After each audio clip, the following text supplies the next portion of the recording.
Las noticias, protagonistas y tendencias del momento. César Miguel Rondón, en Conexión Radio. La voz que cuenta la historia mientras ocurre. Muy buenos días. Son las 9:01 de la mañana de este jueves, 17 de agosto del año 2023. Y en este momento usted está en la sintonía de En Conexión Radio por Éxitos 107.1 FM, la emisora del sur de Miami, territorio Éxitos. En este momento usted está sintonizándonos en la radio Éxitos 107.1 FM, pero también usted nos puede sintonizar en su teléfono celular con la aplicación Actualidad Media Group, que usted puede descargar gratuitamente en su celular. Y si va a éxitos107.com, sin el 1, éxitos107.com, además de escucharnos, nos puede ver. Muy buenos días. Gracias a todos los que nos están viendo por acá. No tengo todavía el saludo de los amigos que suelen acompañarnos. A ver si aquí está Chere Ramos Graterol, deseando, gracias por sus buenos deseos porque me recupero, y deseando que Barbarita también esté bien. A ella le falta un poquito porque ella cayó después de mí, pero gracias a todos los que manifestaron los buenos deseos porque me recuperase del COVID. Aquí estoy. Joel Morillo saluda desde Perú, un maracucho en Perú, Saeda Bon en Orlando, Rubén Núñez también está en Perú, en Lima. María Fernández Mazzarelli en Argentina nos dice que parece que el cielo se está cayendo. Elías Acevedo en Bogotá, Aleja González en Caracas, doña María Alicia Sifontes me dice: puede sentirse muy bien, César, por la suplencia. La suplencia lo hizo muy bien y en efecto quiero agradecer y felicitar. El lunes estuvo Adriana Núñez Rabascal desde Caracas y el martes y ayer miércoles hizo un trabajo magnífico, pero sobresaliente, extraordinario. Tan extraordinario que yo quería seguir con el COVID para quedarme en la casa y oírla. Lo hizo muy bien. Te felicito, Floralicia, de verdad, extraordinario. Gracias. Gladys Melet, mira dónde fue a parar Gladys. Está en Milán tomando café frío. Bueno, muchísimas gracias a todos por reportar la sintonía de En Conexión Radio. En Conexión Radio es una producción de Floralicia Anzola para Éxitos 107.1 FM. De nuevo, Floralicia, te felicito. Fue un trabajo extraordinario el quite que hiciste. Bueno, debo decir que conté con un equipo maravilloso que se puso, el trabajo de Laura, de Daniel, que respondían aquí, no solamente en el trabajo previo, Laura, sino en el trabajo dentro del equipo, respondían con empatía a mis palabras, y por supuesto el trabajo de la pauta de Mariel y el apoyo de la audiencia. De verdad que yo también estoy muy agradecida por haber contado con este apoyo. Gracias, Laura. Muchas gracias. Gracias, Daniel. Gracias, Mariel. Lo que dice Floralicia de Daniel. Daniel es nuestro operador. Yo tengo toda una vida. Daniel, para que te vean. Yo tengo toda una vida haciendo radio. En realidad ya voy para 32, ¿no, Floralicia? 42. Ese es el programa de la mañana. Dije 40. El programa de la mañana tiene 34 años. Dije 42. No. Ajá. No, señor. Okay. Voy para 50 años haciendo radio, que es otra cosa. Uh-huh. Y, acá estos estudios modernos, que son los que llaman cabinas en caliente, estamos varias personas en el estudio. Pero por lo general, antes se hacía con un vidrio de por medio, y a quien uno le hablaba era al operador, porque era la única persona que uno veía. De manera tal de que cuando uno tenía un operador distraído, que estaba pendiente de otra cosa, uno estaba realmente perdido. Entonces yo le agradezco eso que comentó Floralicia, y Daniel se reía de mis ocurrencias y estaba muy pendiente. Claro, el operador es la verdadera referencia que tiene el que está ante el micrófono, ¿no? Uh-huh. Así que muy bien, Daniel. Laura Rodríguez está en la producción general. Muy buenos días, Laura. Ya amaneciste piropeada. Además que hoy está de muy rosadito. Buenos días a todos y felices de tenerte de nuevo aquí en el estudio, César. Muchas gracias. En Madrid, en la producción informativa, está Mariel Sofía Rodríguez. Buenos días, Mariel Sofía. Hola, muy buenos días, saludos desde Madrid, por aquí muy contentos del regreso de César y también pues agradecidos con Flor porque ha sido maravillosa la experiencia de tenerla a ella conduciendo estos días del programa. Saludos también a toda la audiencia. Jesús Carreño en la edición y montaje y don Daniel Patiño, ya lo comentábamos, en los controles. Buenos días, Daniel. Gracias, César, y también feliz que el equipo ya está de vuelta en su plenitud y saludos a los oyentes. Y ante el micrófono, pues quien tiene el gusto de hablarles, César Miguel Rondón. Hoy, día 17 de agosto, es el día de San Eusebio Papa. Felicitaciones a todos los Eusebios y Eusebias. Mi abuela paterna se llamaba María Eusebia. Es el día de Santa Clara de la Cruz, así que felicitaciones a todas las claras, claritas. Es el día de San Elías el joven, el viejo absténgase. Felicitaciones pues a todos los Elías, especialmente si son jóvenes. Elías Santana. Elías Santana, no, pero él ya no. San Hierón de Frisia y Santa Juana del Lonuy. Y en el calendario astrológico de Enrico Mariani, para el día de hoy tenemos a la luna ya creciente en Virgo, porque la luna nueva la tuvimos ayer a las 5:38 de la madrugada. Y la luna está creciendo ahora en Virgo. La luna de Virgo es la luna donde usted va a encontrar lo que se le ha perdido, porque es la luna para limpiar, ordenar y poner cada cosa en su lugar. Desde la gaveta, el cajón, como le dicen los mexicanos, hasta la oficina, la casa, en fin. Y buena para ir al médico, ¿eh? Buena para hacer desintoxicación. Luna creciente en Virgo, Sol en Leo, en este jueves 17 de agosto del año 2023. Hoy es el Día Internacional del Peatón. Cada 17 de agosto se celebra en todo el mundo el Día Mundial del Peatón, una celebración que se remonta a 1897, cuando ocurrió el primer incidente de tráfico que dejase una víctima peatonal. El caso ocurrió en Londres y la joven se llamaba Bridget Driscoll. Fue arrollada por un coche pereciendo en el acto. El 29 de junio de 1919, el único automóvil que había en Caracas arrolló a José Gregorio Hernández y lo mató. De manera tal de que es bueno recordarlo en el Día del Peatón. Y es el Día Internacional de la Enfermedad de Coates. Esta es una enfermedad poco frecuente que genera una pérdida progresiva de la visión, especialmente en niños y jóvenes. No tiene cura, pero si se diagnostica a tiempo puede estabilizarse, de manera que la persona no quede invidente. Y nuestra agenda para el día de hoy, porque fíjense que asumo las innovaciones que dejó Flor Alicia como ancla, ¿no? Ella leía la agenda de entrada, me parece muy buena idea. Hoy vamos a conversar con Israel González Espinosa, un periodista nicaragüense exiliado en España, porque la Universidad Jesuita de Centroamérica en Nicaragua la cierran porque la dictadura de Ortega la considera un centro de terrorismo. Vamos a conversar en Caracas con Andrés Rojas Jiménez, editor de Petroguía. Negociadores y funcionarios que representan a Venezuela se oponen a una subasta orientada por un tribunal de acciones de una matriz de la refinería de Citgo Petroleum para pagar a los acreedores. En Bogotá vamos a conversar con el doctor en astrofísica Santiago Vargas Domínguez. ¿Por qué es tan importante el polo sur de la Luna? Ya la India lanzó su sonda, Rusia piensa alunar allí en ese polo y Japón también va por lo propio.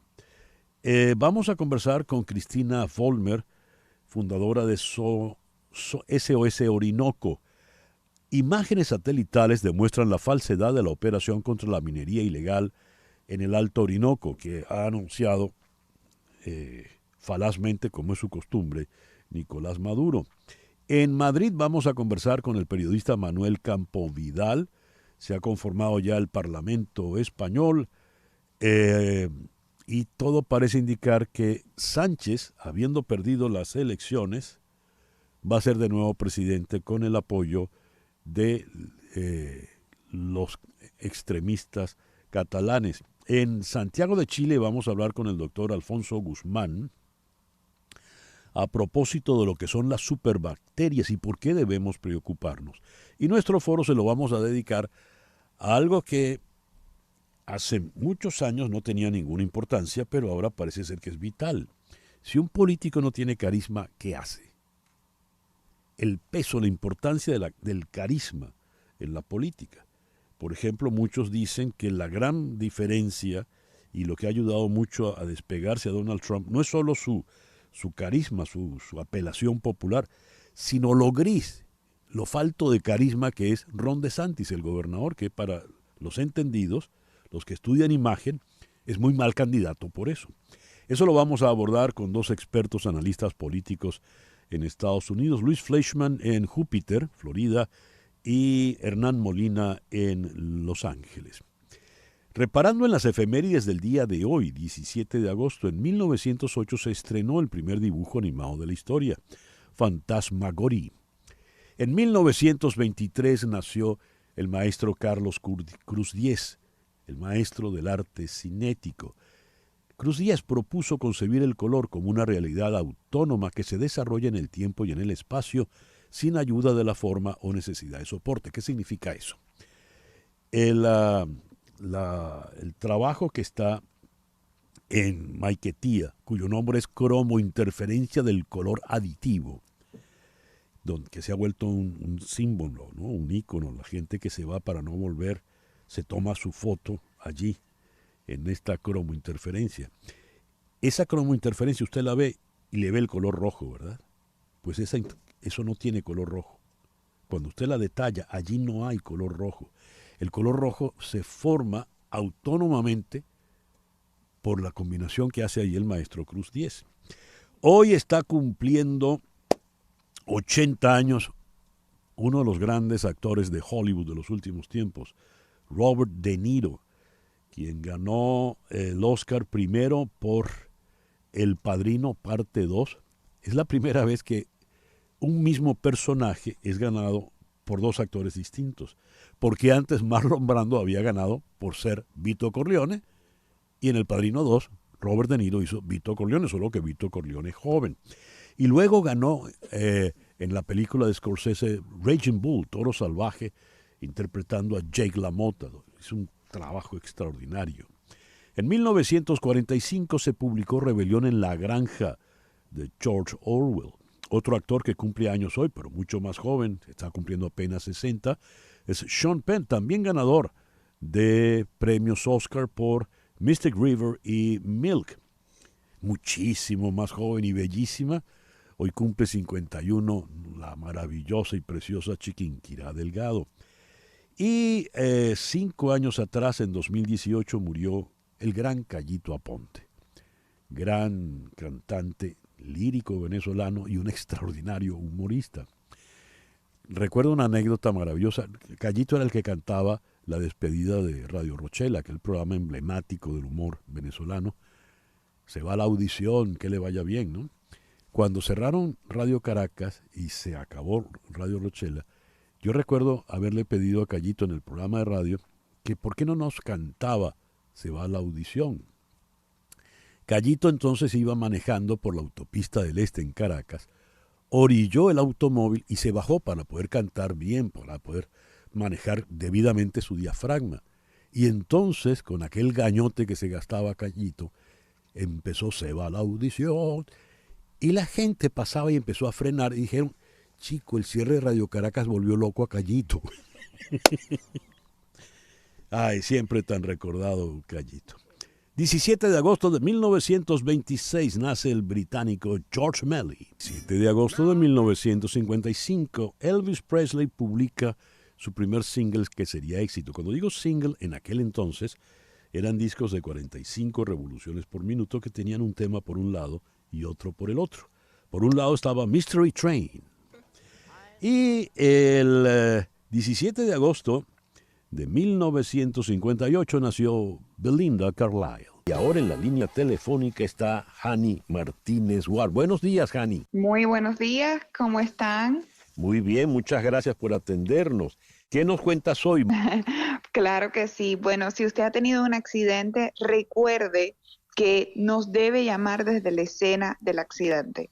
Porque la compañía de seguro, usualmente nosotros que negociamos casos todos los días, nos echa en cara cuando un cliente esperó 4, 5, 6, 7 días. Dice, ¿por qué yo tengo que pagar la máxima compensación monetaria cuando el cliente perdió tantos días o esperó tantos días para buscar atención médica, para buscar a un abogado y hacer un reclamo?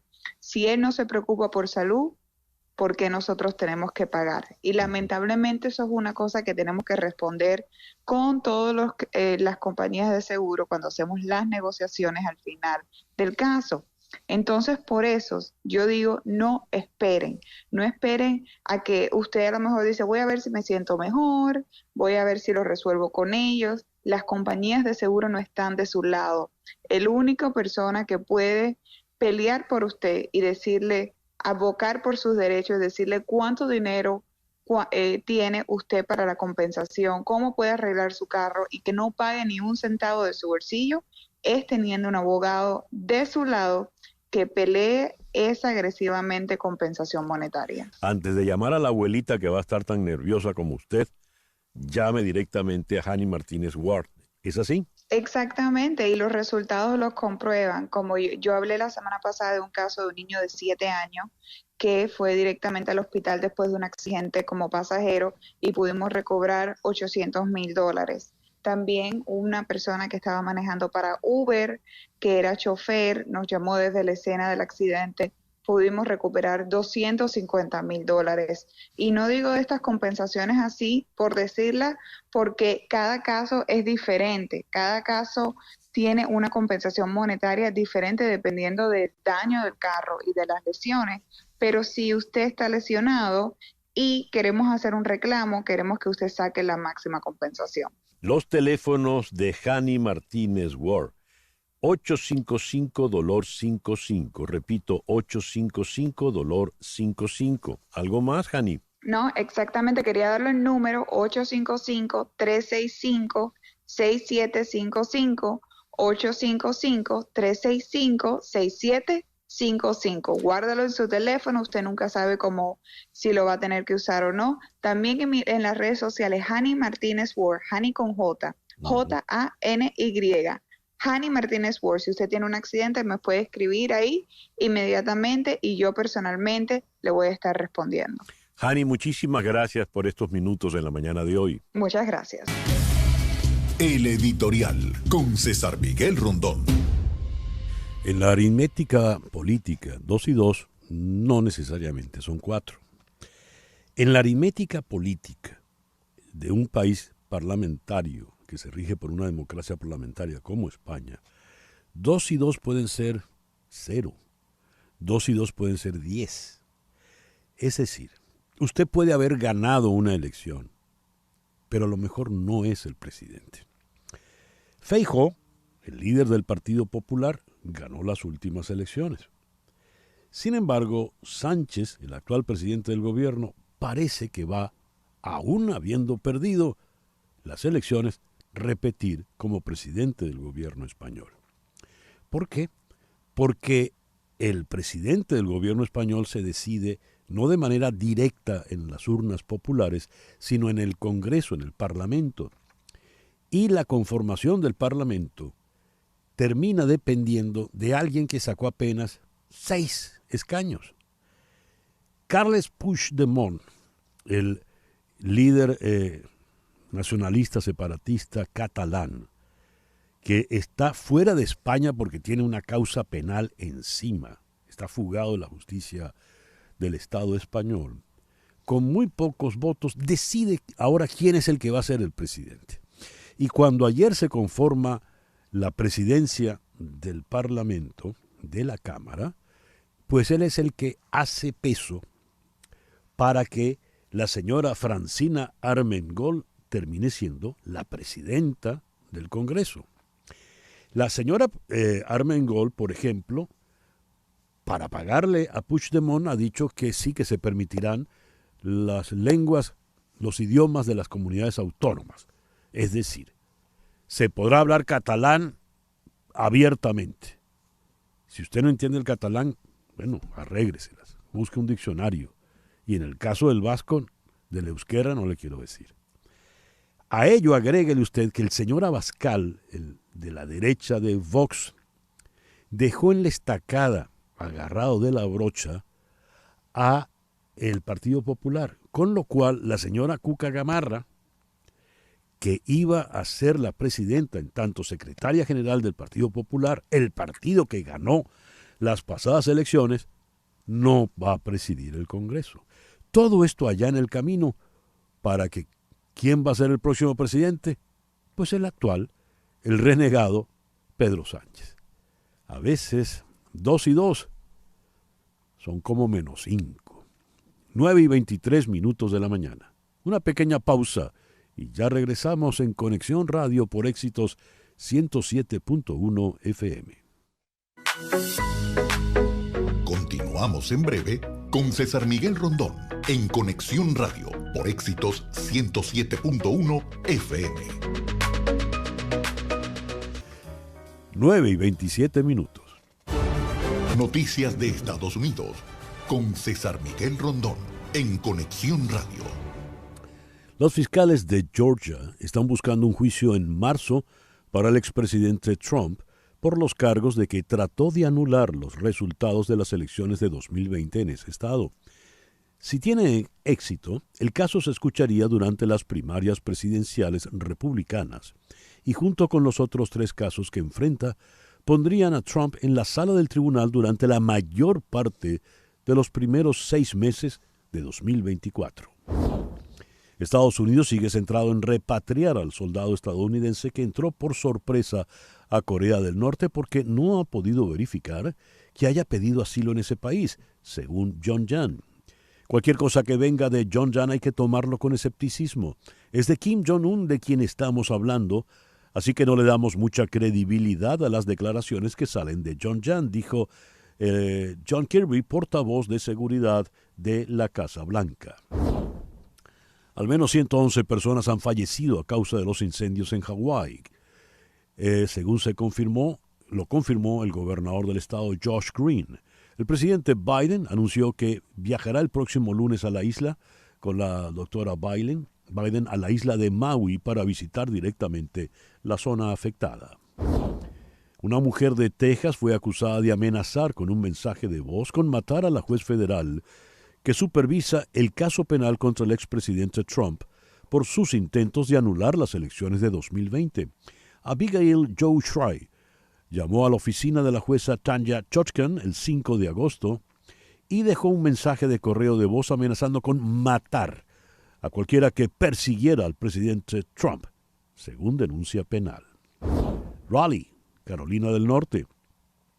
Los jóvenes transgénero en este estado perdieron el acceso ayer a los tratamientos de afirmación de género, después de que la Asamblea General, liderada por los republicanos, anulara los vetos del gobernador demócrata sobre esta legislación y otros proyectos de ley relacionados con el género en los deportes y la instrucción LGBTQ+ en el aula. 9:30. Lo que ocurre en Venezuela con César Miguel Rondón en Conexión Radio. La principal amenaza a la seguridad y la paz en América Latina son las acciones de los Estados Unidos. La frase corresponde al general en jefe Vladimir Padrino López, ministro de la Defensa de la dictadura venezolana. Dijo que Venezuela ha tenido que dar respuesta contundente a las amenazas de Estados Unidos en el Mar Caribe. Lo dijo sin explicar de qué manera ha sido esa respuesta contundente. A juicio de este general, Estados Unidos hará cualquier cosa por mantener a América Latina alineada con sus intereses y por ello han incrementado sus actividades militares en la región, con 11 ejercicios auspiciados por el Comando Sur de Florida en lo que va de año. Nicolás Maduro recibió las cartas credenciales del embajador de Chile en Venezuela, Jaime Guzmán y Mujica, y de parte de su comitiva diplomática en el Salón Sol del Perú, en el Palacio de Miraflores. También recibió las credenciales de Emmanuel Pineda, embajador de Francia, quien sustituye en el cargo a Román Nadal, quien culminó su misión diplomática en el país. Militantes del Partido Comunista de México irrumpieron ayer en la Embajada de Venezuela en Ciudad de México para mostrar su rechazo a la intervención del Partido Comunista de Venezuela. Las fuerzas de seguridad de Honduras retuvieron en un sector del sur del país a 8 venezolanos que eran transportados en un vehículo pick-up por un presunto coyote o traficante de personas hondureño. Al capturado de 23 años y cuya identidad no fue revelada, se le supone responsable del delito de tráfico de personas. El Observatorio Venezolano de Prisiones informó que tras el motín registrado el martes en el Instituto Nacional de Orientación Femenina en Los Teques, la cárcel de mujeres, presuntamente la ministra de Asuntos Penitenciarios removió de su cargo a la directora del recinto, Angie Martínez. Ella es acusada por maltratos y vejaciones contra la población reclusa. 9:32. Lo que pasa en Latinoamérica, en Conexión Radio. La Universidad Centroamericana de Nicaragua, una universidad jesuita, anunció ayer la suspensión de todas sus actividades luego de que un tribunal ordenara la confiscación de sus bienes y fondos tras acusarla de ser un centro de terrorismo. Las medidas se toman en correspondencia a señalamientos infundados de que la Universidad Centroamericana funcionó como un centro de terrorismo organizando grupos delincuenciales, dijo la universidad en nota dirigida a la comunidad universitaria, en alusión a las protestas de 2018 que dejaron más de 300 muertos. Vamos a la ciudad de Madrid, donde está el periodista, se me fue el nombre, Israel González Espinosa. Él es nicaragüense, exilado precisamente allá en España. Israel, muy buenos días, muy buenas tardes por allá. Buenos días, César Miguel, y buenos días también a toda tu vasta audiencia. A ver, ¿de qué se le acusa a la Universidad de los Jesuitas?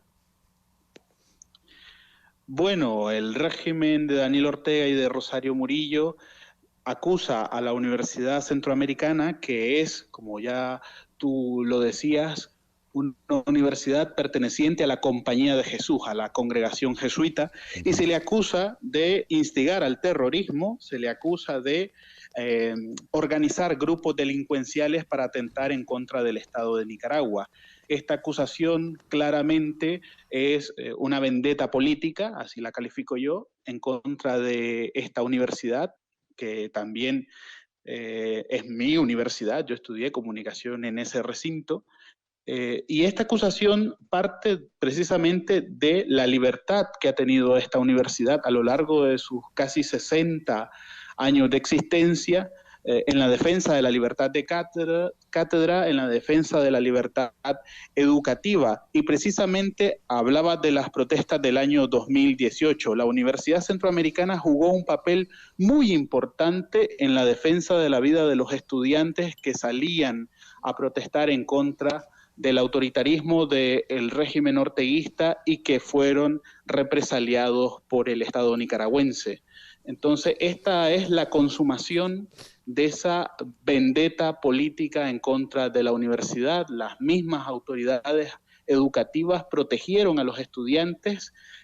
Si hay oyentes nicaragüenses que recordarán que el 30 de mayo de 2018 el rector de la universidad, el padre José Diáquez, en ese momento abrió las puertas de la universidad para proteger a manifestantes que estaban siendo atacados tanto por la policía como por fuerzas parapoliciales, después de desarrollarse una gigantesca manifestación en Managua que exigía la salida del poder del señor Ortega y la señora Rosario Murillo, que es esposa de Ortega. Bien, Israel, muchísimas gracias por atendernos en el día de hoy. Claro que sí, muchísimas gracias a ustedes. Israel González Espinosa, periodista nicaragüense en el exilio en Madrid. El Consejo Nacional Electoral de Ecuador aprobó finalmente la candidatura presidencial del periodista Cristian Zurita por el movimiento político Construye, en sustitución de su colega Fernando Villavicencio, asesinado la semana pasada en un mitin en Quito. Y ahora vamos a escuchar este reporte de La Voz de América sobre la situación en Perú.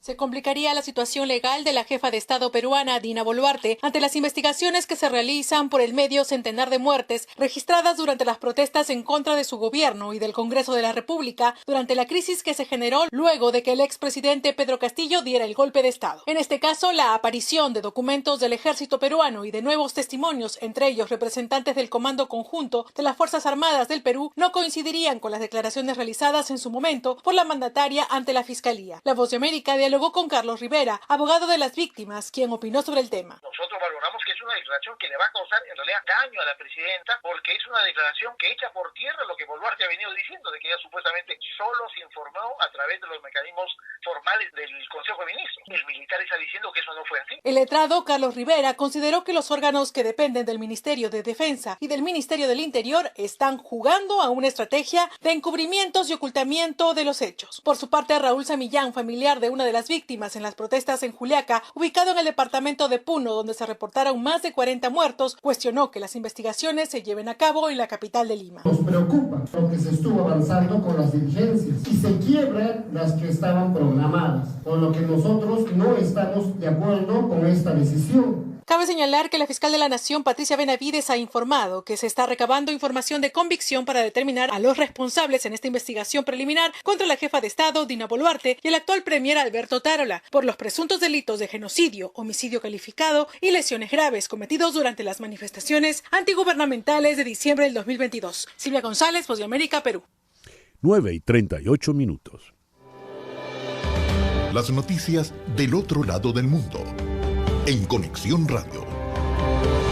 El presidente de Ucrania, Volodymyr Zelensky, firmó hoy jueves los decretos correspondientes para la extensión de la ley marcial y la movilización general por 3 meses más, hasta previsiblemente el próximo 15 de noviembre.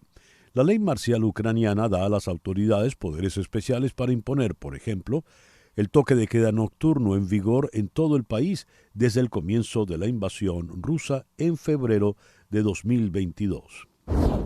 La eléctrica estatal francesa EDF contempla la posibilidad de reducir la producción de 2 de sus centrales nucleares del Valle del Ródano a partir de este fin de semana porque la ola de calor que afecta a la región puede calentar el agua del río por encima de los umbrales para su utilización en la refrigeración.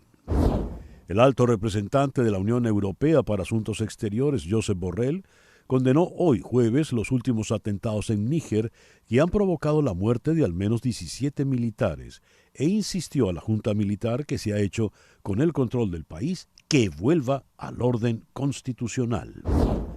Más de 60 migrantes y refugiados han fallecido frente a las costas del oeste de África después de partir en una patera desde Senegal con la presumible intención de terminar alcanzando las Islas Canarias, según un balance de víctimas confirmado por la Organización Internacional de las Migraciones. La misión espacial de la India a la Luna, el Chandrayaan-3, entró hoy jueves en su última etapa antes de su alunizaje en el polo sur del satélite, previsto para el próximo 23 de agosto, con la separación del aterrizador del módulo de propulsión. 9:40 de la mañana, una pequeña pausa y ya regresamos en Conexión Radio por Éxito 107.1 FM en Miami. En un momento regresamos con César Miguel Rondón en Conexión Radio por Éxitos 107.1 FM. 107.1, la radio del sur de Miami. Estamos en Conexión Radio con César Miguel Rondón.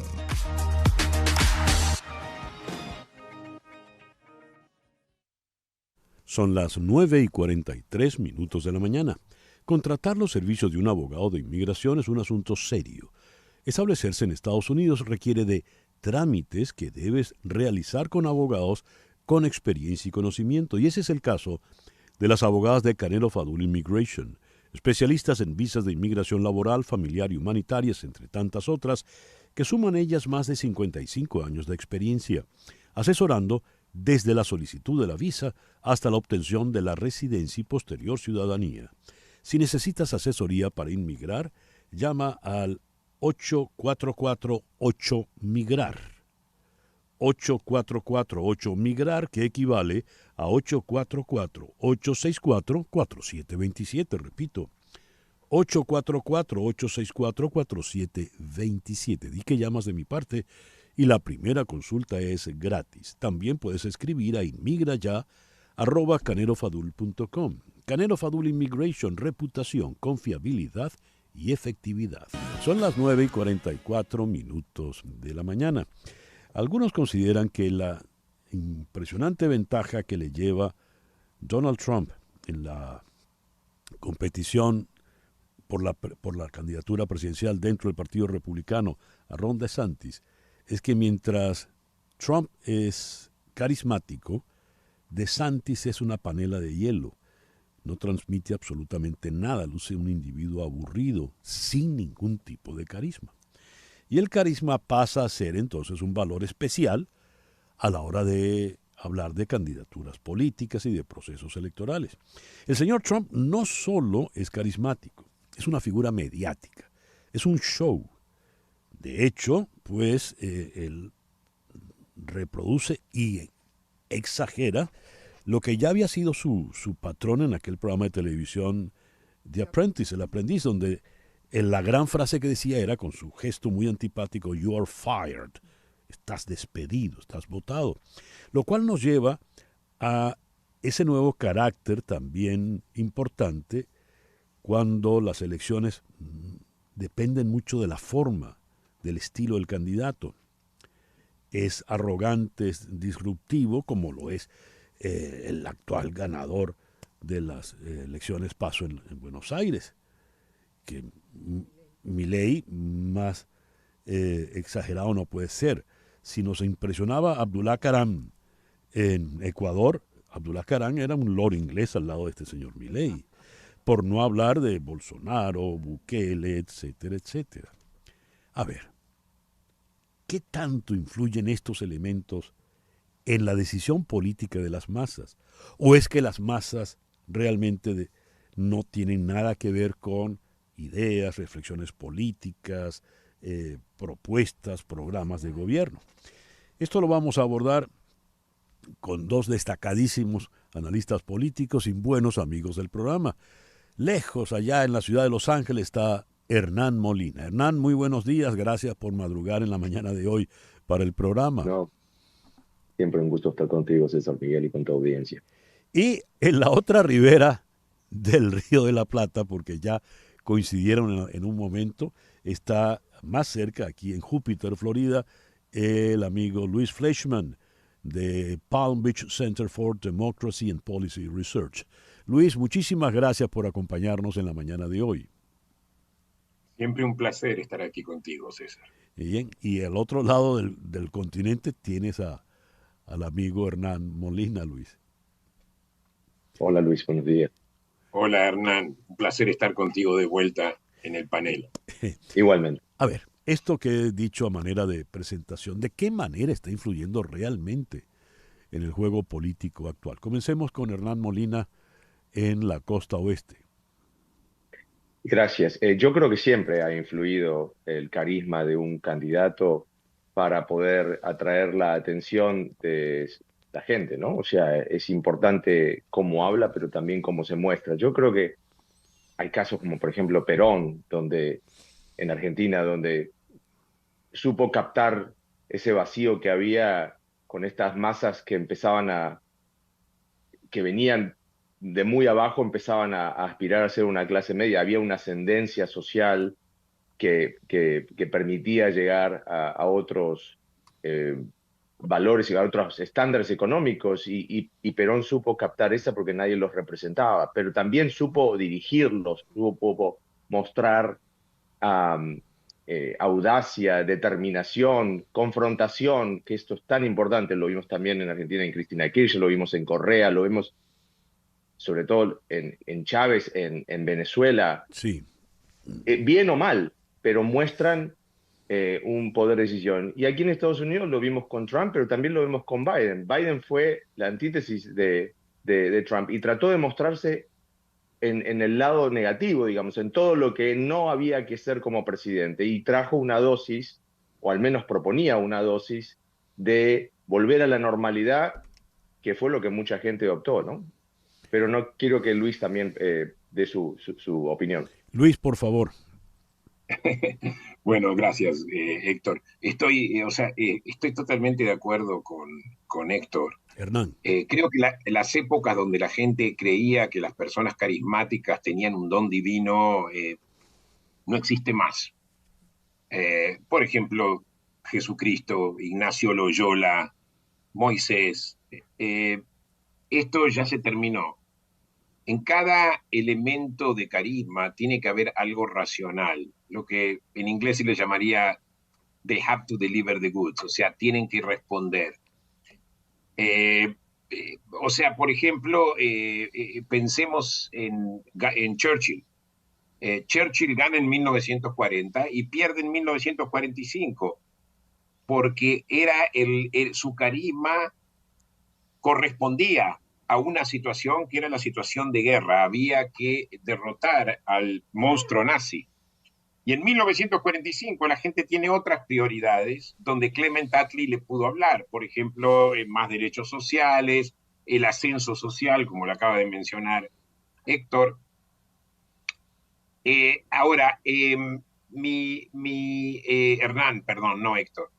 Mi pregunta ahora es, Javier Milei, a quien tú mencionaste, también, o sea, parece como una persona carismática, pero recordemos, él habla como un economista, habla de la economía en un momento que hay una crisis económica también.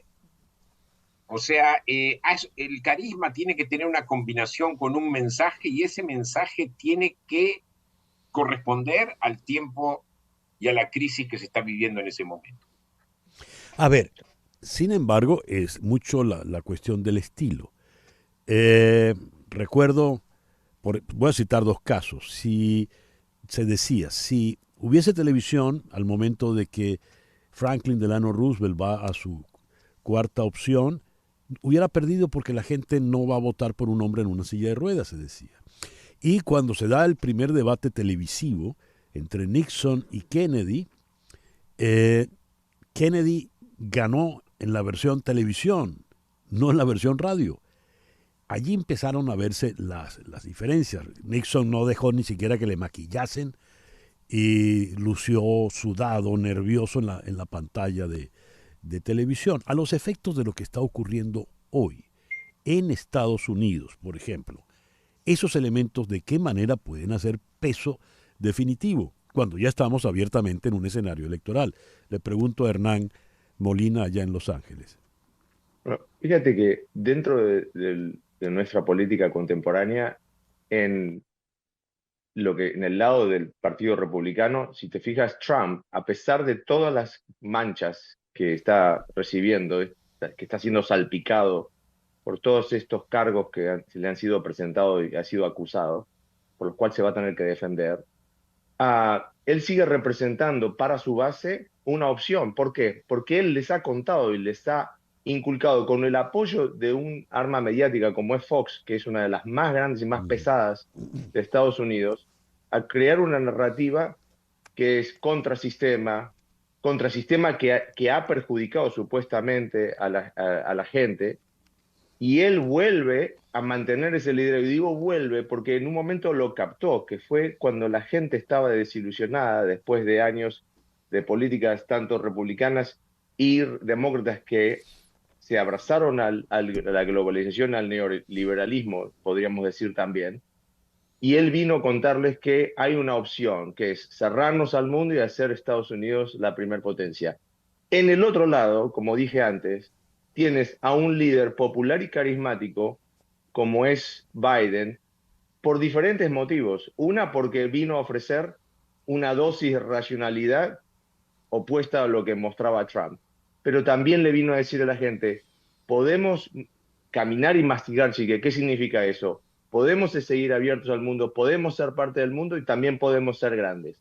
Entonces yo creo que, como decía Luis antes, no es solo cómo se presentan, si son amigables, si me puedo relacionar con esa persona, como decimos en inglés, if I can relate. También es importante la propuesta. Y yo creo que los dos, en la división que está este país, en la polarización que está este país, funcionan muy bien para ambas partes. Aquí la pregunta, como siempre hablamos contigo, César Miguel, es ¿qué pasa con el votante del centro? Las últimas encuestas muestran que el votante del centro, el moderado, el que es más un swing voter, el que puede ir tanto a un republicano moderado como un demócrata moderado, ese está aún más lejos de Trump. Y digo aún más lejos porque ya en la última elección, donde Trump pierde la elección, porque no la gana necesariamente Biden, es porque esos se migraron a Biden, que era el que ofrecía una cuota al menos de racionalidad y no de vivir de escándalo en escándalo. Hablaba Hernán Molina. Flor Alicia Anzola, nuestra productora, quiere intervenir. Sí, y quiero aprovechar eso que dijiste, Hernán, y la pregunta va para Luis Fleischmann. La narrativa. La narrativa se monta en las redes sociales ahora.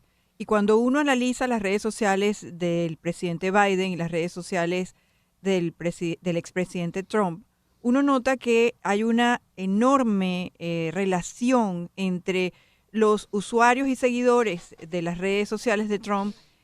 Comparativamente hay una respuesta, una bidireccionalidad muy fuerte que hace sentir al que lo sigue como que es importante, vale la pena, está conectado con él. Mientras no ocurre lo mismo con las redes sociales de Biden, no hay esa conexión. ¿Qué importancia puede tener eso que llaman el engagement entre uno y otro? Bueno, yo creo que puede tener, de vuelta, está condicionado, y creo que Hernán y yo estamos de acuerdo con eso.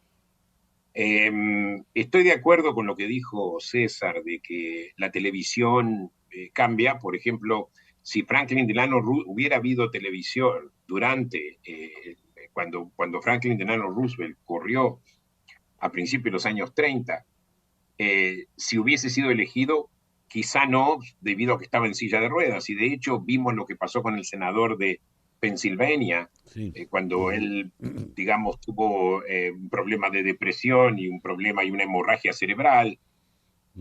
También hubo cuestionamientos al respecto, igual ganó. Pero no sé si va a ganar la próxima vez, pero ganó. Ahora, pero sí, yo pienso que las redes sociales cuentan. Es importante, hemos visto cómo la gente adopta narrativas basadas en las redes sociales. Y yo creo que Biden debería usar también las redes sociales a la par de Trump. Pero hoy hay algo que dijo el ex director de Seguridad Nacional de Trump, John Bolton. Dijo, en el momento que Trump lo es encontrado culpable por alguno de los 4 cargos que en este momento él tiene, quizá la opinión cambie, porque de alguna forma hay una tradición dentro del sistema judicial donde la justicia trabaja de alguna forma u otra. Entonces yo creo que el negar la narrativa y el decir, bueno, esto es una caja de brujas, puede trabajarle hasta cierto punto. Quizá puede trabajarle en las primarias republicanas. No sé si eso le va a funcionar a nivel nacional. O sea, hay muchos elementos racionales también. Gracias. Quería contestar rapidito eso. Yo creo que aparte no se puede esperar lo mismo de Biden con lo que hace Trump. ¿Y a qué me refiero? Biden trató, porque aparte es quien es, de diferenciarse. Y la campaña mostró continuamente la diferencia. Trump no tenía un plan.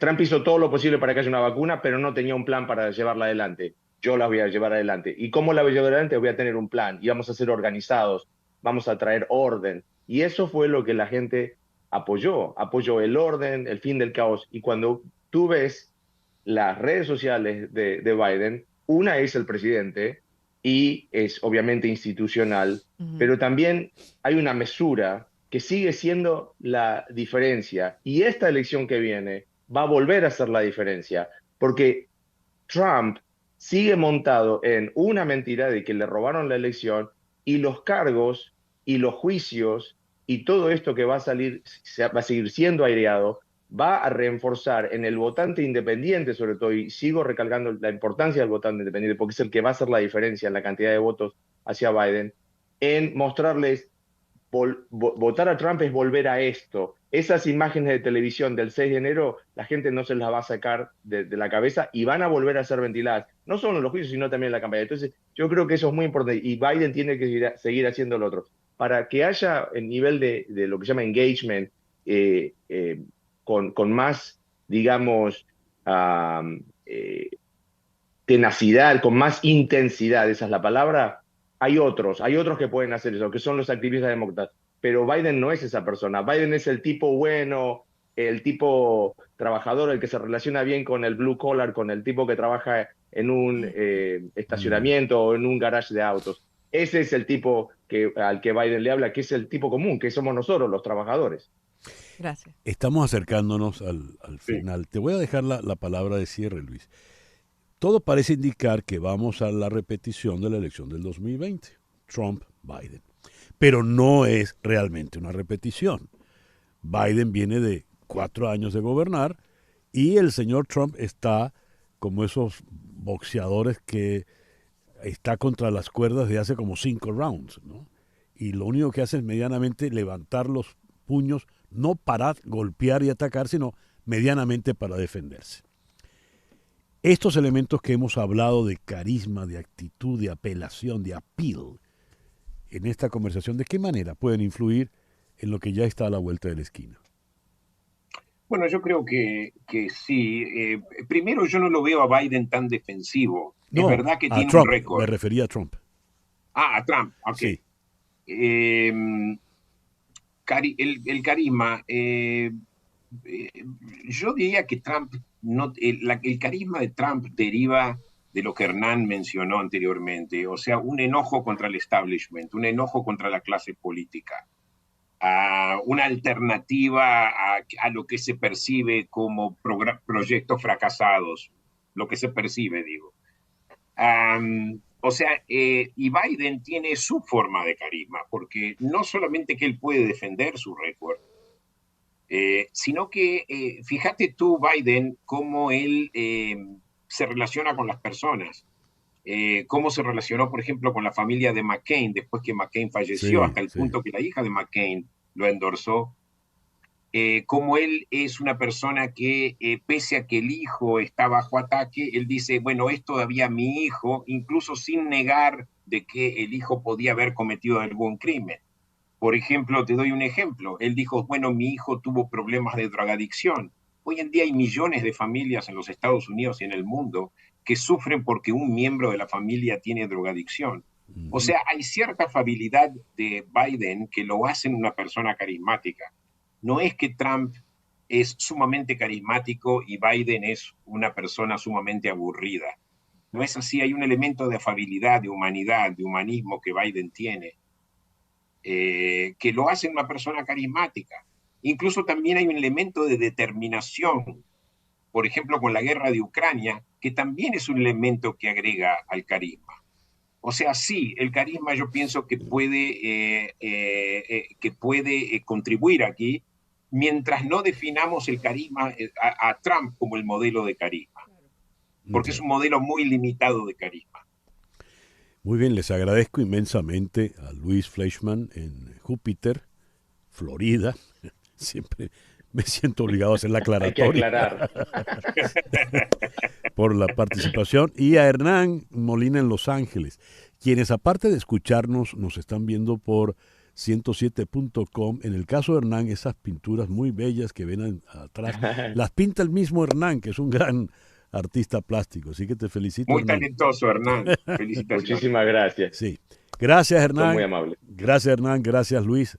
Ha sido Por supuesto. una conversación muy, muy interesante. 10:03 de la mañana. Una pequeña pausa y ya regresamos en Conexión Radio por Éxito 107.1 FM en Miami. Una pausa y regresamos con César Miguel Rondón en Conexión Radio. This is WURN 107.1 FM, Key Largo, Miami, Florida. Éxitos. Todos los éxitos. 107.1. La radio del sur de Miami. Sintonizas a César Miguel Rondón en Conexión Radio por Éxitos 107.1 FM. 10:07 de la mañana. ¿Buscas la mejor carne en vara del sur de la Florida? En Nando Grill la carne en vara es hecha a la leña, conservando toda la jugosidad y los sabores que te van a evocar el llano venezolano y el llano colombiano. Y esa carne viene acompañada con los contornos más deliciosos. Chicharrón, chorizo, morcilla. Yo digo esto. Y Daniel Patiño empieza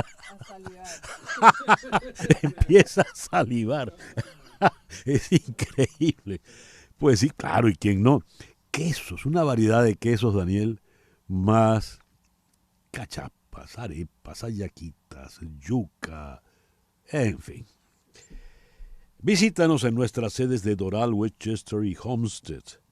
Nando Grill, la mejor carne en vara del sur de la Florida.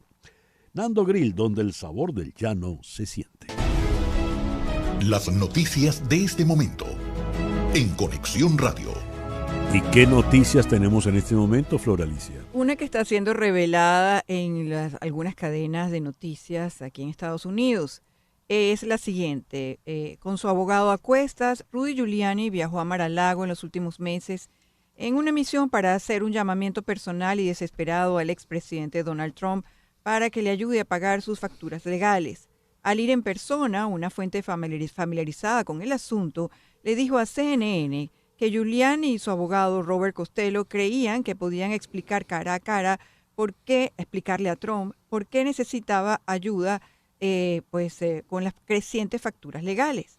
Giuliani y Costello viajaron a Florida a finales de abril, donde tuvieron 2 reuniones con Trump para discutir los honorarios legales de 7 cifras que tiene que enfrentar Giuliani, haciendo varios argumentos sobre cómo pagar las facturas de Giuliani en una instancia con el mejor interés de Trump.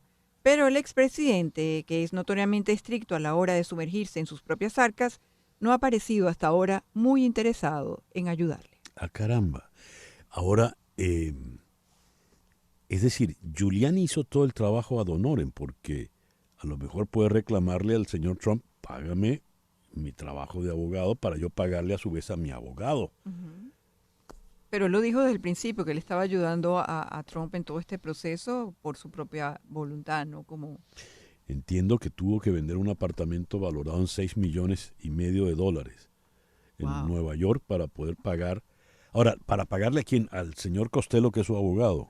Sí, todas las facturas legales que tiene que enfrentar ahorita, porque tiene que ayudarse en la defensa de los casos en los cuales él está involucrado y nombrado, que ya sabemos que son varios. Y Trump en esto no... No, parece que... ¿Cómo es? Tiró tierrita y no juego más. ¿Cómo es?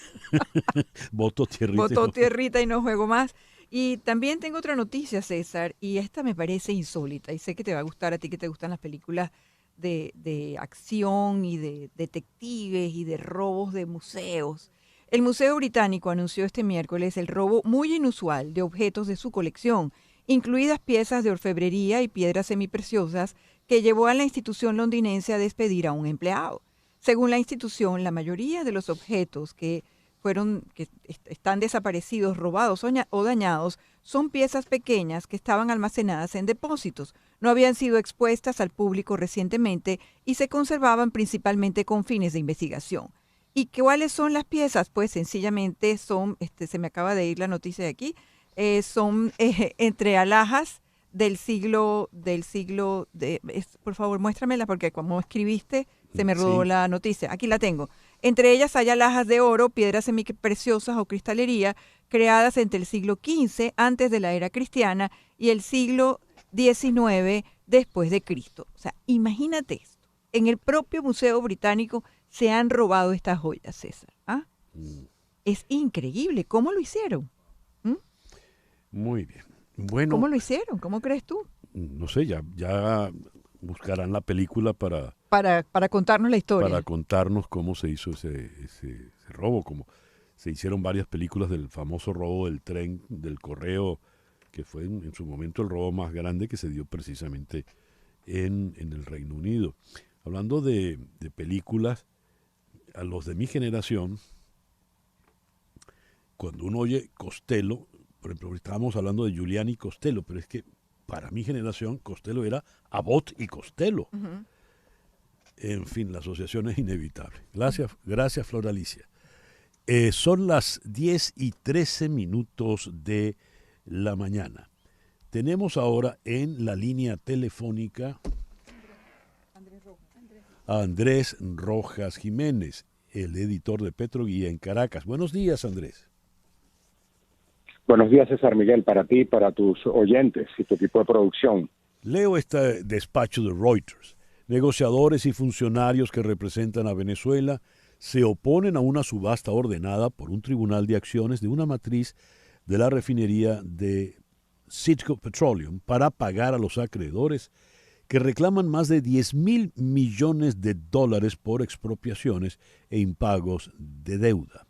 Una veintena de acreedores con laudos arbitrales o demandas contra Venezuela y PDVSA solicitaron a un tribunal de Delaware, donde se viene manejando esto, que registre sus casos para poder participar en la subasta prevista para octubre. Entremos en los detalles. ¿Cómo va esa eventual subasta, Andrés, y qué es lo que está en juego? Mira, bueno, está en juego el activo más importante que tiene PDVSA y Venezuela en el exterior. En este caso es Citgo, que en los últimos años ha venido reportando una valoración importante, tomando en cuenta los buenos resultados financieros. Esto tiene que ver, obviamente, por un lado, con el tema de las deudas que acumula PDVSA y la República por expropiaciones que no se pagaron y por famosos bonos emitidos que pusieron en garantía a la refinería Citgo, pero también tiene que ver, como lo hemos conversado en otras oportunidades, con el tema de la polarización política, de la crisis política, porque cuando aquí se habla de funcionarios, de representantes de Venezuela, estamos hablando de lo que antiguamente era el gobierno interino, que en este caso pasó a ser la asamblea, la directiva de la asamblea que aún existe, electa en el año 2015, controlada por la oposición y en este caso por una diputada de Primera Justicia, Dinora Figuera. ¿Cómo funciona esta situación tan extraña, tan bizarra, a efectos de un punto legal de demandas en Estados Unidos? Porque si a los venezolanos nos cuesta entender que tenemos dos asambleas, una de ellas existente en el papel porque la presidenta está en Madrid, ni siquiera está en Caracas, ¿cómo funciona esto a efectos de los tribunales de Delaware, por ejemplo? Mira, bueno, vale decir que parte del responsable de esto también tiene que ver con el propio gobierno de los Estados Unidos, que es el que reconoció al gobierno interino. Recordemos que esto tiene que ver con las elecciones del año 2018, que no se consideraron libres ni democráticas, y el no reconocimiento del gobierno del presidente Nicolás Maduro. Al desaparecer el gobierno interino a principios de este año, pues tenía que haber una figura que es reconocida por el gobierno americano. Mira, en las consultas que yo he hecho, César, porque tú bien dices, si nos cuesta entenderlo a los venezolanos de afuera, a los de aquí, y mucho más a alguien de afuera y que alguien que no siga las noticias, es bien complicado. Digamos, donde hay consenso en este momento entre los abogados que siguen un poco, es que mientras el gobierno americano, el gobierno del presidente Biden, mantenga la protección de ese activo, puede ser que se avance esa subasta. El problema es que hay una licencia que protege ese activo. Lo que pasa es que esa licencia no va a ser eterna, es decir, esa protección no va a ser eterna, es decir, sobre todo en un país como Estados Unidos, donde el tema de equilibrio de poderes es un punto de honor. Entonces, llega un momento que por mucha decisión del Ejecutivo, y en este caso es porque el gobierno del presidente Biden se mantiene sin reconocer al gobierno de Maduro.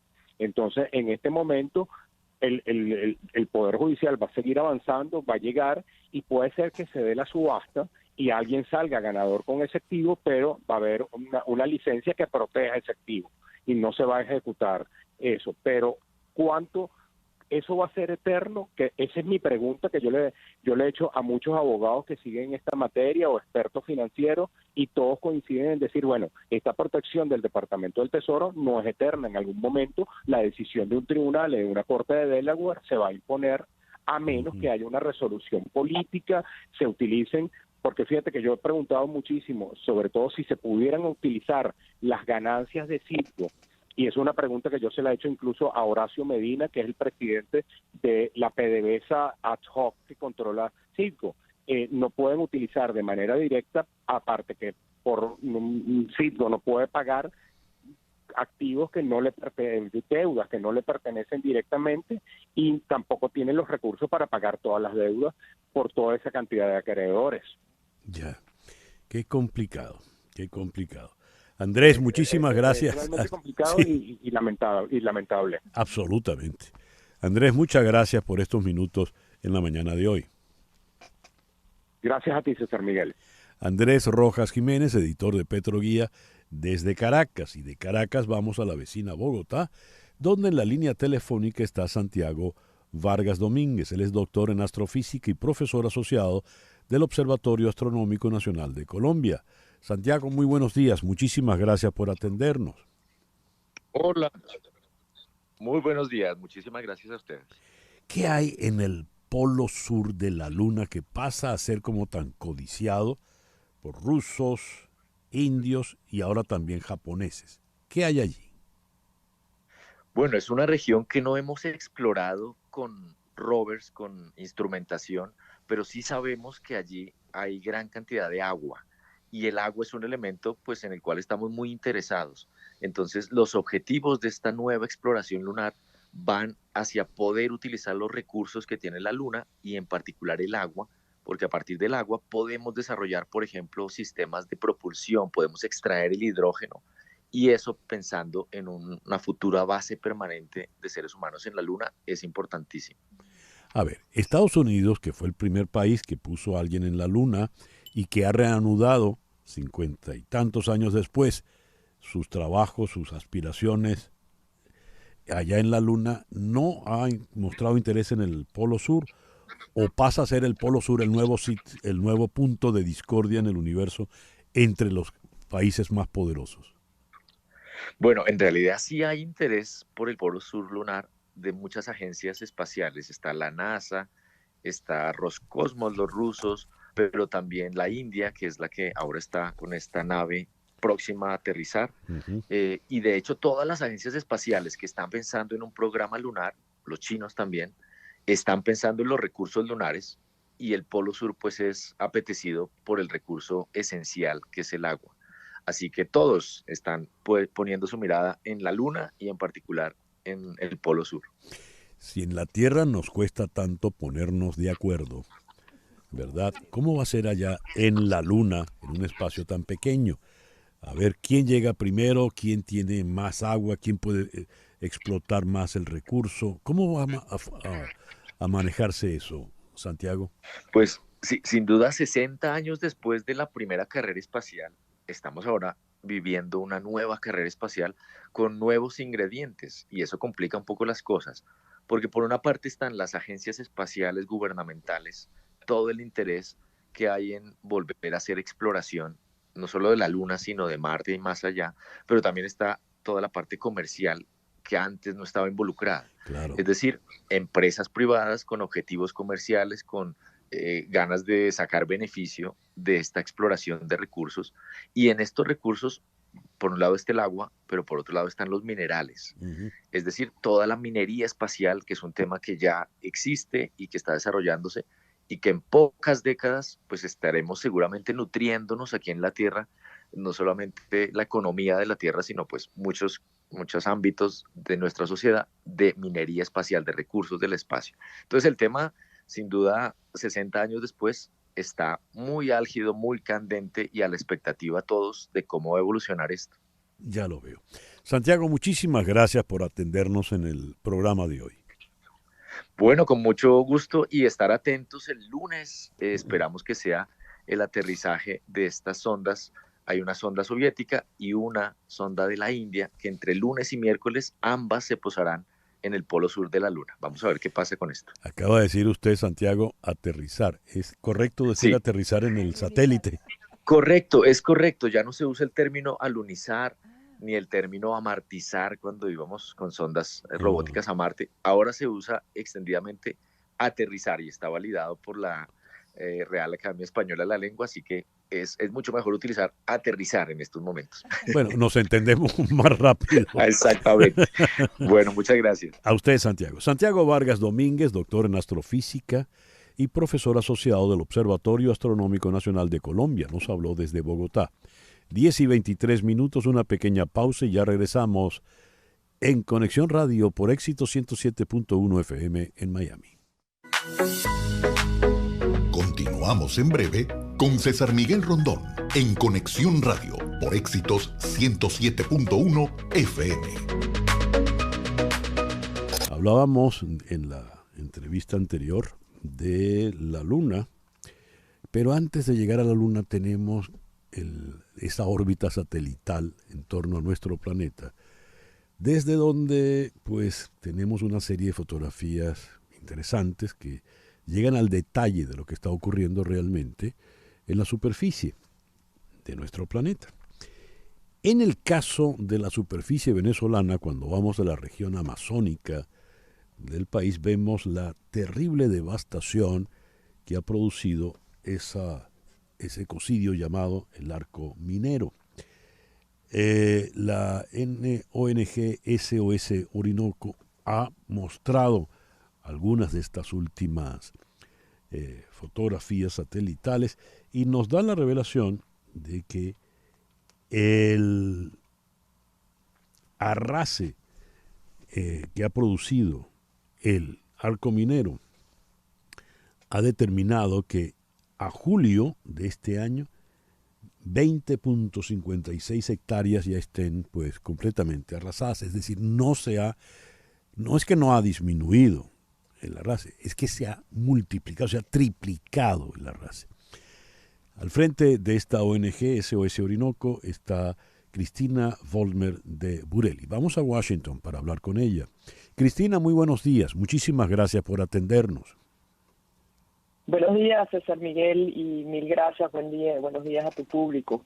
Cristina, ¿cuál es la situación real, digamos, en desarrollo? Porque una cosa es lo que diga en algún momento puntual Maduro desde Caracas o desde cualquier otro escenario, supuestamente defendiendo el ambiente, y otra es lo que ustedes van monitoreando día a día. Sí, mira, tú empezaste hablando de la Luna. Uh-huh. Y tristemente, grandes sectores de la Amazonía venezolana, que son de las zonas más biodiversas dentro de la Amazonía, o sea, el 6% de la Amazonía venezolana es pequeño comparado a el 60% que tiene Brasil, pero es sumamente biodiverso, de las zonas más biodiversas del planeta. Y estas zonas se están convirtiendo en escenarios lunares, uh-huh. Sí. donde lo que hay es piedras y arena. Y esto además está ocurriendo en zonas increíblemente sensibles, importantes, como las cabeceras del Orinoco. Uh-huh. Entonces, en este momento estamos hablando de esas imágenes satelitales que nos brindó Planet, que son de muy alta resolución, sí, y que se ve un detalle increíble, las casetas de los garimpeiros, la nueva pista de aterrizaje, digamos, ilegal, aunque fue hecha al lado del puesto de la Guardia Nacional de Cerro Delgado Chalbó, que este es el puesto fronterizo más importante entre Venezuela y Brasil. O sea que, ¿es legal o es ilegal? Si fue hecho por la Guardia Nacional, dentro de todo es legal. Uh-huh. Pero ¿para qué lo hicieron? Es para sacar oro. Esa no es una pista oficial.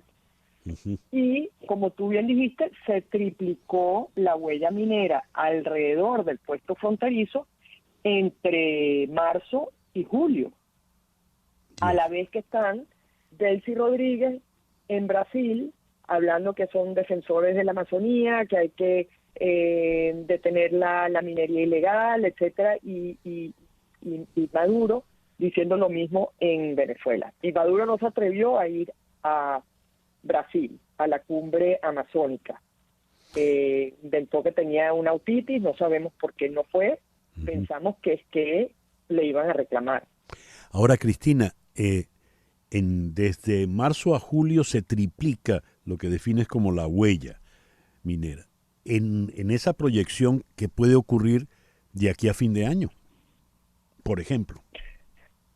Bueno, lo que nosotros estamos viendo es un poco el efecto, yo lo llamo el efecto globo. Tú empujas por un lado, o sea, si tú aprietas un globo por un lado, el globo se expande por otro. Entonces, lo que está ocurriendo es que Lula llegó a su presidencia con mucha presión de acabar con la minería ilegal, y entonces efectivamente fue de las primeras cosas que hizo, y empezó a sacar a los garimpeiros, los mineros ilegales de toda la zona de Roraima, que linda con Venezuela, y que están sobre todo en territorio Yanomami. Estos territorios Yanomami están en Venezuela también, o sea, el pueblo Yanomami no ve frontera, ellos son un mismo pueblo. Entonces, estos garimpeiros, es cierto, los pilotos que vuelan por esa zona nos dicen que del lado de Brasil están abandonadas las minas, y es como una zona de guerra, han estallado, pues han bombardeado las minas, los helicópteros, etcétera. Pero del lado venezolano está todo activo.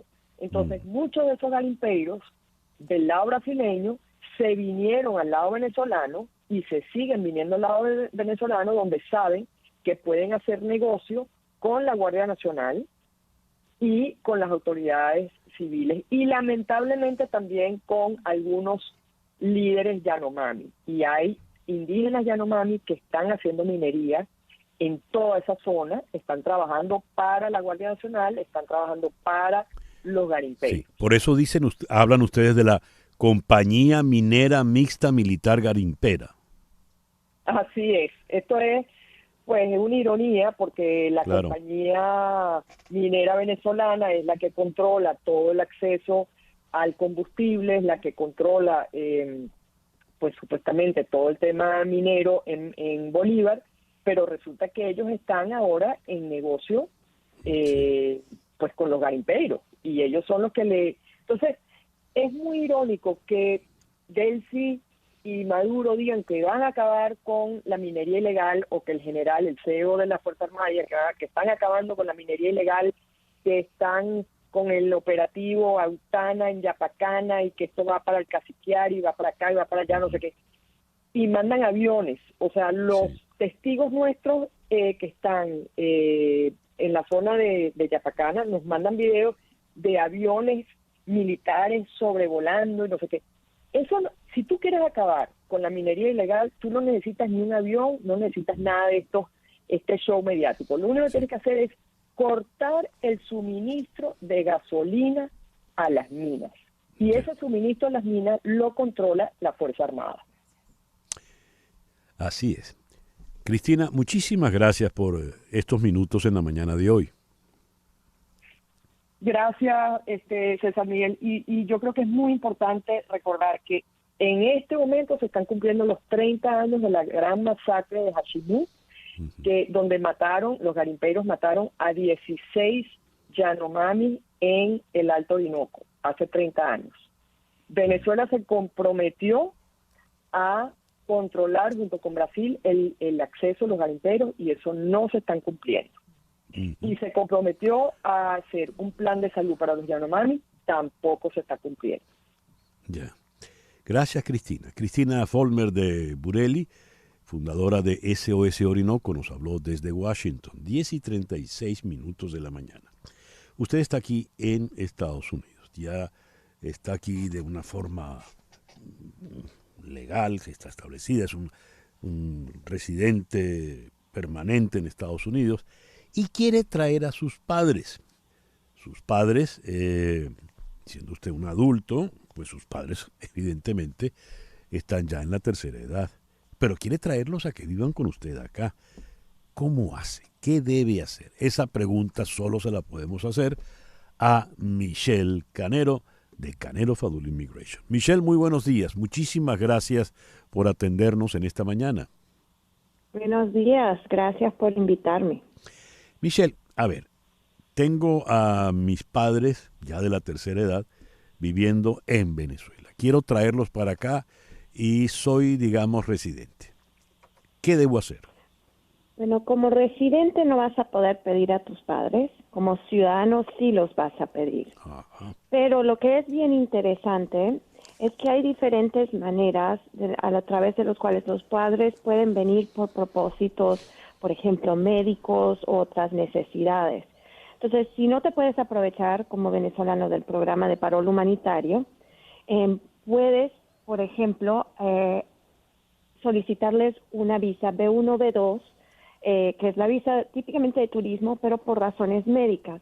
Por ejemplo, tengo muchos clientes cuyos padres tienen Alzheimer o demencia muy avanzada y hay tratamientos médicos que ahora están saliendo aquí en los Estados Unidos que posiblemente los puedan beneficiar y alargarles la vida, y esos tratamientos no existen en sus países. Entonces puedes a la embajada pedir una visa por razones médicos para que se puedan venir a los Estados Unidos. Esa es la B2. Otras situaciones, si hay una situación crítica, también se puede pedir un parol humanitario, si no son venezolanos de los países que ya tenemos un programa de parol humanitario igual, por razones de emergencia se puede pedir un parol humanitario para que puedas traer un familiar acá a los Estados Unidos. Por ejemplo, tienes un familiar que no tiene visa y tienes su padre o familiar está enfermo acá y quieren venir para poder estar con ellos, pero no han logrado sacar la visa, hay la posibilidad de posiblemente sacar un parol humanitario. Lo que es más importante con los padres mayores de edad siempre va a ser la situación médica y el tema de seguro médico. Desafortunadamente, a menos que tengan un estatus legal y sean residentes por más de 5 años, no van a poder aprovecharse del Medicare o el Medicaid, pero irrelevante de su estatus pueden participar en el programa de Obamacare y sacar probablemente sacar un seguro pago, obviamente, a través del exchange, que son más económicos que ir a un seguro privado. Entonces vale la pena explorar eso también. ¿Y eso les permitiría venir en qué condiciones, en qué estatus, Michelle? Bueno, en la B2 vas a poder venir por razones médicas por 6 meses a la vez, pero si se tiene que extender el tratamiento médico, tengo clientes que, por ejemplo, están haciendo tratamientos de cáncer que se extienden, podemos seguir haciendo las extensiones B2. Si vienes por el parol humanitario, típicamente se lo dan por 1 año, pero es a discreción del oficial y se puede extender si hay necesidad. Y obviamente siendo ciudadano ya puedes pedir a tus padres directamente.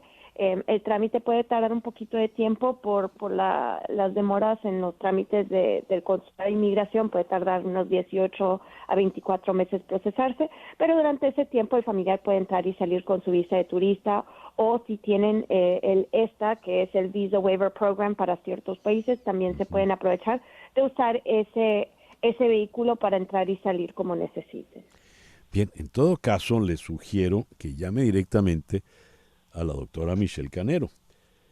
8448 migrar, 8448 migrar, que equivale a 844-864-4727. Repito, 844-864-4727. Diga que llama de mi parte.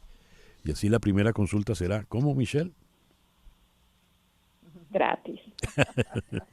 Michelle, muchísimas gracias por atendernos en esta mañana. El próximo jueves aquí en el estudio. Un gran placer hablar contigo siempre. Gracias, Michelle. Michelle Canero, la doctora especialista en temas migratorios de Canero Fadul Immigration. 10:41 de la mañana, una pequeña pausa y ya regresamos en Conexión Radio por Éxito 107.1 FM en Miami. Una pausa y regresamos con César Miguel Rondón en Conexión Radio. Y con Alejandro Sanz ya estamos en España. Vamos ahora a Madrid para conversar con el periodista Manuel Campo Vidal. Manuel, muy buenos días, muy buenas tardes por allá. Muchísimas gracias por atendernos. Buenos días. Encantado de hablar con vosotros, César. Encantado. Un saludo para Miami. Manuel, en las últimas elecciones ganó el Partido Popular, el PP, y de hecho pues se hacía que el próximo presidente del gobierno habría de ser el señor Núñez Feijóo. Pero por esa aritmética tan curiosa que tiene la política parlamentaria, en España particularmente, el que está ya a un paso de una nueva investidura es el actual presidente del gobierno, el señor Pedro Sánchez. ¿Qué ocurrió? ¿Qué ha pasado? ¿Cómo es que un partido pequeño, con muy pocos escaños, como el partido Junts per Catalunya, es el que está decidiéndolo todo? ¿Nos podrías explicar, por favor? Sí, el tema es que en España, como también sucede en algún otro país, el presidente del gobierno no es elegido directamente por los ciudadanos, sino por los diputados. Entonces, se necesitan 176 diputados, es decir, la mitad más uno del Congreso, para elegir un presidente. Y Núñez Feijóo no ha podido, aunque ganó las elecciones y nadie se lo discute, y con un resultado apreciable, porque hacía 7 años que el Partido Popular, la derecha, no ganaba las elecciones en España, pero no llega a los 176. Con todas las sumas y con todas las alianzas que ha conseguido reunir, no llega a 174. Por lo tanto, o llega a 170, en realidad están 172. Por lo tanto, está a 4 de la mayoría. Y a 4 de la mayoría, si hay alguien, solamente puede ser Pedro Sánchez, Partido Socialista, que quedó en segundo lugar, que es capaz de sumar esa mayoría de 176, entonces sería el presidente. Eso todavía no está hecho, pero hoy sin duda, César, se ha dado un paso importante porque se necesitaba una mayoría para elegir presidenta del Congreso de los Diputados, presidenta de la Cámara que va a decidir, y ha sido la socialista Francina Armengol con 178 diputados, por lo tanto, 2 más de los necesarios para la investidura. Sánchez probablemente sea el presidente, está más cerca, pero en fin, los partidos han de jugarse hasta el final porque por medio hay una negociación dificilísima. La señora Cuca Gamarra, secretaria general del PP, era la aspirante a ese cargo. Pero tengo entendido que Vox finalmente decidió cerrarle la puerta, darle la espalda. ¿Qué pasó allí? ¿Por qué Vox procedió de esa manera?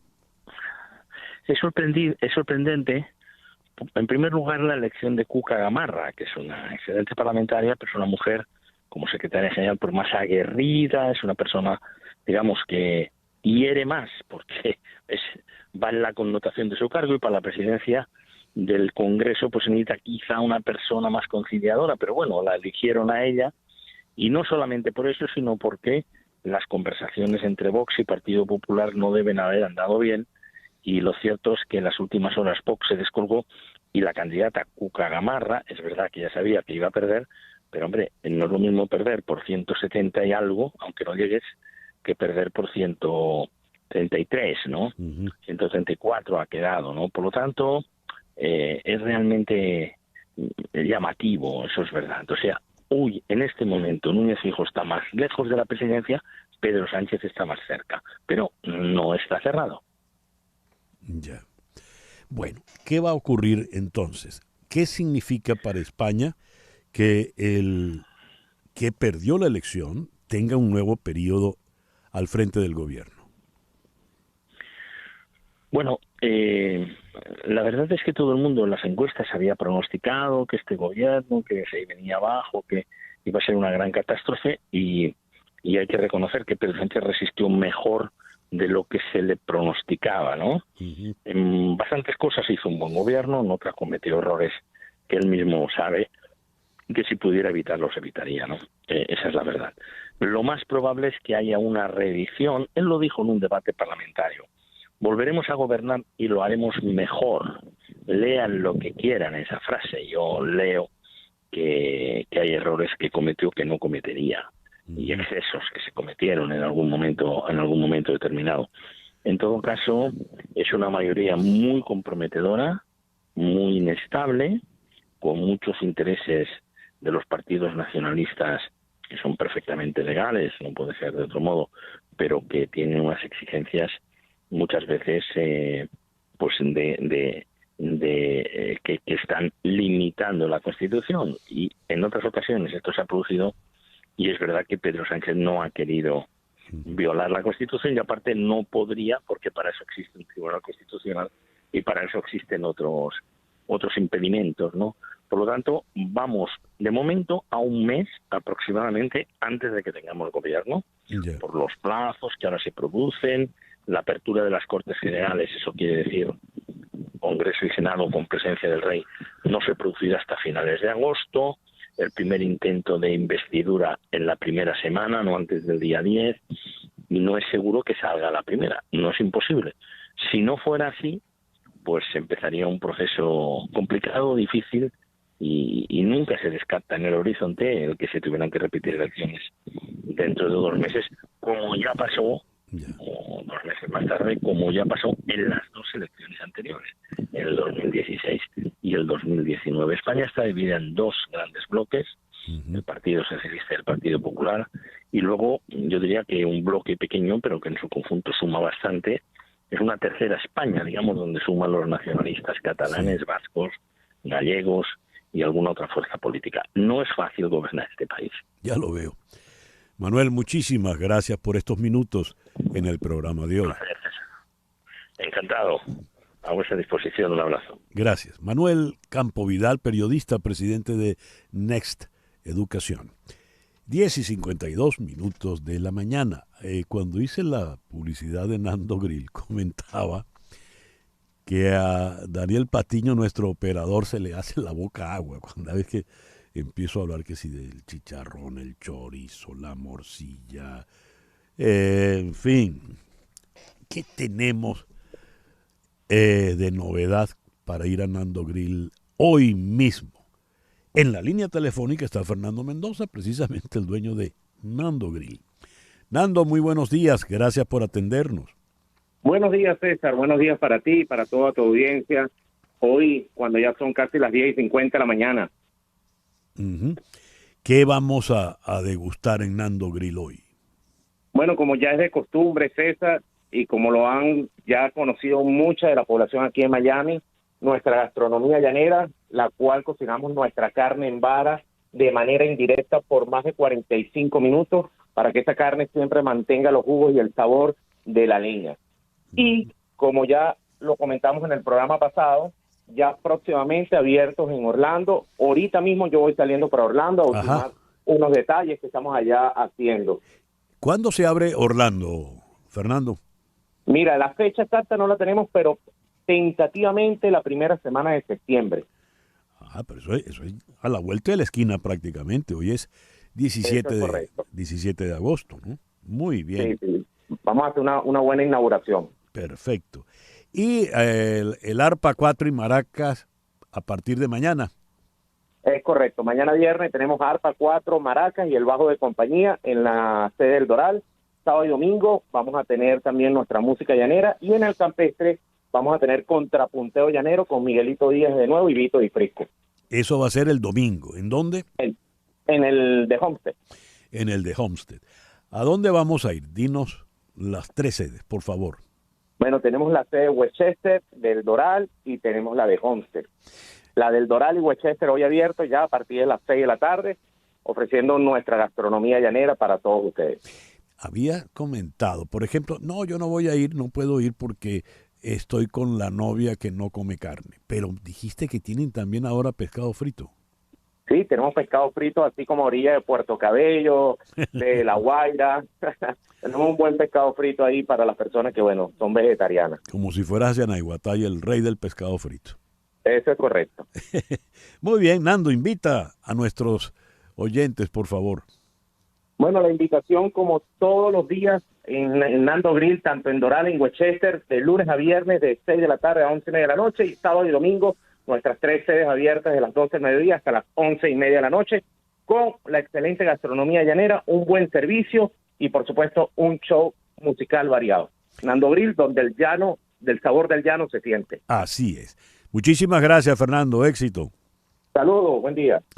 Fernando Mendoza, de Nando Grill, 10:56 de la mañana. Con Ariana Grande nos vamos por el día de hoy. En Conexión Radio fue una producción de Flor Alicia Anzola para Éxito 107.1 FM, con Laura Rodríguez en la producción general, Mariel Sofía Rodríguez en la producción informativa, Jesús Carreño en la edición y montaje, Daniel Patiño en los controles, y ante el micrófono, quien tuvo el gusto de hablarles, César Miguel Rondón.